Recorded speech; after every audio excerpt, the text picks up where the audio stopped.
સો brain tumour કેવી રીતે diagnose થાય? સામાન્ય માણસને થયું હોય તો કેમ માલૂમ પડે કે તમને બ્રેન ટ્યુમર છે? એવી રીતે માલૂમ પડે. બ્રેન ટ્યુમરમાં શું થાય? બ્રેનમાં પ્રેશર વધે એટલે હેડેક થાય, માથામાં દુખાવો થાય. એક પહેલો ચિહ્ન માથાનો દુખાવો, સૌથી પહેલી સિમ્ટમ. પણ બધા માથાનો દુખાવો બ્રેન ટ્યુમરના કારણથી નથી હોતા. પણ એક ટાઈપનો દુખાવો એવો બ્રેનનો દુખાવો હોય જે સતત હોય, ધીમે ધીમે વધતો જ જાય. જે માઇગ્રેન કે આપણે કહીએ છીએ હેડેક, માઇગ્રેન અલગ ટાઈપનો દુખાવો છે. પણ આજે ઘણા વ્યક્તિઓને માઇગ્રેન આપણે કહીએ છીએ અને પછી છેલ્લે નીકળે છે કાંઈ ટ્યુમર. એટલે આજે ઘણા લોકોને હેડેક થાય છે તો ડૉક્ટરો કહે છે તમે સ્કેન કરાવી લો. એકવાર સ્કેન નોર્મલ હોય તો પછી આપણે પેશન્ટને સમજાવી શકીએ કે આ ટ્યુમર નથી, બીજું કંઈ નથી, તમે ટ્રીટમેન્ટ લો હવે. સો હેડેક ઇઝ વન સિમ્ટમ. એક બીજું કે બ્રેન ટ્યુમર ક્યાંથી ઉત્પન્ન થાય છે અને એ શું બ્રેનના એરિયાને ડિસ્ટર્બ કરે છે. તો એ ફંક્શન ડિસ્ટર્બ થાય તો એ ફંક્શનથી માલૂમ પડે. સ્પીચ એરિયામાં હોય તો માણસની સ્પીચ જરા લબડતી જાય. આંખની એરિયાની બાજુમાં હોય તો આંખની વિઝન ઓછું થતું જાય. કાનના નસની બાજુમાં હોય તો હિયરિંગ ઓછું થાય. નાના મગજમાં હોય તો એનું બેલેન્સ જતું જાય. સો ફંક્શન ડિસ્ટર્બન્સ થવાથી માલૂમ પડે કે ત્યાં ટ્યુમર છે. તો એક તો pressure, high pressure of the brain એટલે હેડેક. બીજું loss of function or disturbance of function. જે ફંક્શન એટલે કાર્ય, કર્તવ્ય, કાર્ય, એનું કાર્ય ડિસ્ટર્બ થાય તો માલૂમ પડે. Third way of finding is fits, ખેંચ. આ ટ્યુમર બ્રેનની નોર્મલ વસ્તુ નથી એટલે એમાંથી ઇલેક્ટ્રિકલ ચાર્જ નીકળે, ઇલેક્ટ્રિકલ ડિસ્ટર્બન્સ નીકળે, ઇલેક્ટ્રિકલ કરંટ નીકળે. તો એ ટ્યુમર કરંટને ઉત્પન્ન કરે તો ધીમે ધીમે ધીમે એ કરંટ બોડીમાં ફેલાય તો હાથને પગમાં ખેંચાવે, બેભાન થઈ જાય માણસ. તો એ એક બીજી વસ્તુ છે જેથી માલૂમ પડે. તો ખેંચ આવવાથી માલૂમ પડે કે એટલે જ્યારે બી આ બીમારી હોય, માણસને સતત દુખાવો હોય, માણસને અમુક ફંક્શન લોસ હોય, અમુક ખેંચ આપતી હોય તો આપણે બ્રેન સ્કેન કરવો જોઈએ. બીજું એક રસ્તો છે કે ડિસ્ટર્બન્સ આપણે જે બોડીનું ફંક્શન છે તેમ હોર્મોનનું ફંક્શન. મેં તમને કહું, હોર્મોનમાં ડિસ્ટર્બન્સ થાય, બોડીનું આકાર ચેન્જ થઈ જાય, બોડીના અપિયરન્સ ચેન્જ થઈ જાય.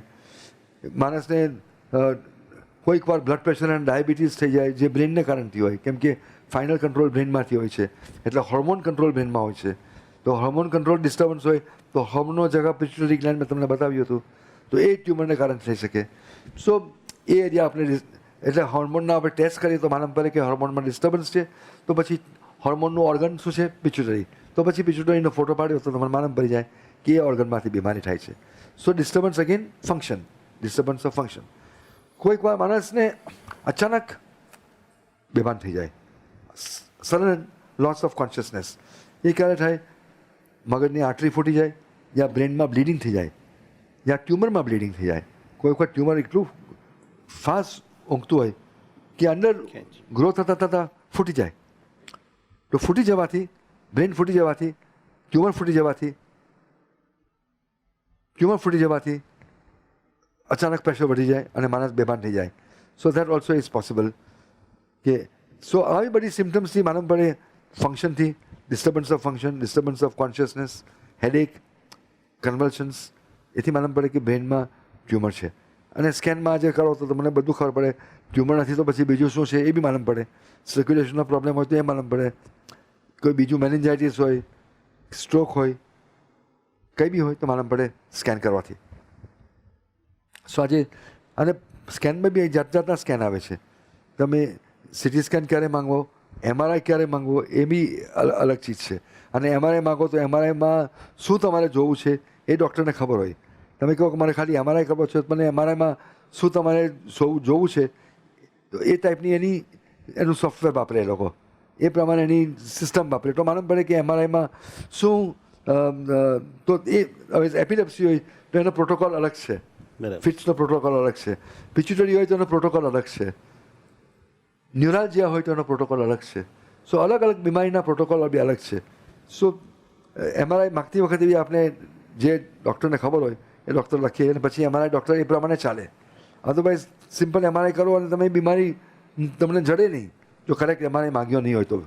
એ બધું અરે MRI કર્યો, MRI તો નોર્મલ છે પણ તમે MRI શા માટે માગ્યો છે તે લખ્યું નથી. એટલે શું તમને ફેસિલિટી જોઈએ છે, શું સોફ્ટવેર જોઈએ છે એ લખ્યું નથી તમે. એટલે એમઆરઆઈ બી એક સાયન્સ છે જે ડૉક્ટરે જાણવું જોઈએ. તો સામાન્ય માણસને કેવી રીતે માલમ પડે બ્રેન ટ્યુમર છે આવી રીતે માલમ પડે. અને બીજું શું છે ધીમે ધીમે ફંક્શન માણસને થોડુંક કોઈ વખત લાગે કે મને અહીં જજની આવી છે, ખાલી ચડી છે, થોડોક વખત દબાવો હવે ઠીક થઈ ગયું, થોડુંક નબળું પડ્યું હશે, કાંઈ સર્ક્યુલેશન કરવું છે એકચ્યુઅલી. અને પછી તમે જાણકારો નહીં, એ એકચ્યુઅલી સિગ્નલ હતી બ્રેનની સેન્સરી એરિયામાં અને તમે ધ્યાન નહીં આપ્યું. આઈધર સર્ક્યુલેશનમાં પ્રોબ્લેમ હતો કે સિગ્નલમાં પ્રોબ્લેમ હતો. પણ તમે જો ફોટો પાડતે તો તમને માલમ પડતે. એ ફોટો નહીં પાડ્યો તો એ બીમારી તમારી પછી તમારી બીમારી છેલ્લે લાસ્ટ મોમેન્ટમાં માલમ પડે તો ઘણું વધી ગયું હોય. સો ટ્યુમર્સોની ઘણી જાતની રીત છે જેથી માલમ પડે. અને એકવાર માલમ પડે તો પછી એનું ટ્યુમરનું પ્લાનિંગ થાય. કેન્સરનું બ્રેન કેન્સરની ટ્રીટમેન્ટ બનતા સુધી જેટલું સેફલી અને કમ્પ્લીટલી કાઢી શકાતું હોય એટલું કાઢવાનું. આજે કેન્સરના પેશન્ટ્સો બી ઘણા લાંબો જીવી શકે છે. એવું નથી કે બધાને ખરાબ રસ્તો આવે છે, ઘણા લોકોને સારું પણ થાય છે. અને એ ધીમે ધીમે તમે જેટલું કાઢી શકો એટલું કાઢો સેફલી. અને પછી જો બધું નહીં કાઢી શકાય તો એને રેડિયેશન આપો અથવા તમે કીમોથેરાપી આપો યા બંને ચીજ આપો અને ફોલોઅપ કરો. પછી પાછા સ્કેન કરતા જાઓ. જો કોઈક વાર પાછું આવે ફરી વાર ઓપરેશન બી કરવું પડે. પણ એ પછી કેન્સર કરીને નહીં છોડાય, એની ડિટેલમાં સ્ટડી થવામાં આવે, એની જેનેટિક ટેસ્ટિંગ કરવામાં આવે, એનું મોલેક્યુલર ટેસ્ટિંગ કરવામાં આવે તો માલુમ પડે કે કઈ જાતની કેન્સરમાં કઈ જાતના જીન્સ છે, કઈ જાતના પ્રોટીન્સ છે અને એને કેવી રીતે એનું ટાર્ગેટેડ ટ્રીટમેન્ટ શું છે એ પ્રમાણે ટ્રીટમેન્ટ અમે એની ફેરફાર કરી શકીએ. સો કેન્સર ઓફ ધ ટ્રીટમેન્ટમાં બી આજે ઘણા એડવાન્સીસ થયા છે. પણ તો બી કોઈ નસીબવાળા લાંબો વખત જીવી શકે છે અને જેનું નસીબ નહીં હોય એ નથી જીવતા. પણ જે નોન કેન્સર ટ્યુમર છે એને માટે આપણે પૂરો પ્રયાસ કરવો જોઈએ. એમાં બી તમે કમ્પ્લીટલી કાઢી શકો તો સારું, પણ કોઈક વાર કમ્પ્લીટ નહીં કાઢી શકાય. જો આ નર્વ્સ કે બ્લડ વેસલ્સ જેમાં ડેમેજ થઈ જાય, જો એની શક્યતા હોય તો પછી કોઈક વાર નાનું ટ્યુમર છોડવું પડે. અને તમે છોડો તો પછી તમારે એને ફોલોઅપ કરવું પડે. જો ફરી વાર ઊંઘે તો પછી એની ઉપર આપણે રેડિયેશન આપી શકીએ. એ રેડિયેશનને આપણે શું કહીએ છીએ? Gamma knife. ગામા નાઇફ એટલે નાઇફ નથી, રેડિયેશન છે. એમાં નાઇફ કંઈ બી નથી. It's a gamma radiation. એ વર્ડ ખોટો છે નાઇફનો. It's called gamma radiation. Gamma રેડિયેશનમાં શું છે? બે ટાઈપના આવે છે. રેડિયો સર્જરી કહેવાય એને. એટલે એમાં રેડિયેશનની બીમ્સો આવે છે જે 200 બીમ્સો એક સાથે એક ટાર્ગેટની ઉપર પહોંચે. અલગ અલગ બોડી બ્રેનની ઉપર એક હેલ્મેટ પહેરવામાં આવે, ફિક્સ કરી હોય અને એ ટાર્ગેટ અમે સિલેક્ટ કરીએ અને હેલ્મેટમાં હોલ્સ હોય. એ હોલમાંથી રેડિયેશનના બીમ્સો જતા હોય ગોલ ફરતી ઉપરથી અને એ બધી બીમ્સો એક પોઈન્ટની ઉપર મળે. એનું કારણ એટલું કે આટલું મોટું રેડિયેશન તમે એક જ જગ્યા પરથી આપો તો બ્રેનને નુકસાન થઈ જાય. એ બધું બીમ્સ એટલા એરિયા ઓફ ધ બ્રેનને ખરાબ કરી નાખીએ અને ટાર્ગેટ પર પહોંચે નહીં એટલું.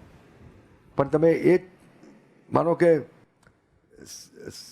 6000 યુનિટ્સ તમારે આપવાના છે તો તમે 300 યુનિટ તમે 20 જગ્યા પરથી આપો તો બ્રેનમાં ઇફેક્ટ ઘણી ઓછી રહે અને ટાર્ગેટને પૂરા 6000 યુનિટ મળી જાય. So that is the advantage of radiation, gamma radiation. So એક સિંગલ સિટિંગમાં બી આપી શકાય અને મલ્ટિપલ સિટિંગમાં પણ આપી શકાય. રેડિયેશન એક નવો બીજો જ વિષય છે અને એમાં જાતના રેડિયેશન્સ આવે છે. સાયબર નાઇફ આવે છે, ગામા નાઇફ આવે છે, લિનિયાક રેડિયેશન આવે છે, હોલ બ્રેન રેડિયેશન આવે છે, IMRT ઇન્ટેન્સિટી મોડ્યુલેશન, જાતની ટ્રીટમેન્ટ આવે છે. દરેક પેશન્ટમાં એનું ઉપર ડિસ્કશન થાય કે કઈ ટ્રીટમેન્ટ એના માટે બેસ્ટ છે અને એ પ્રમાણે ટ્રીટમેન્ટ એના રેડિયેશન એક્સપર્ટ સાથે ડિસ્કસ થાય અને એ પ્રમાણે આપવામાં આવે. અને કોઈક વાર એ આપવા છતાં બી ટ્યુમર પાછું આવે તો પછી એ બીજો વિષય થઈ જાય કે શું કરવું. સો બ્રેઇન ટ્યુમર બિનાઇન, કેન્સર અને નોન કેન્સર અને એનો ઇલાજ ઓપરેશન અને પછી ઓપરેશન સિવાય બીજા બી રસ્તા છે.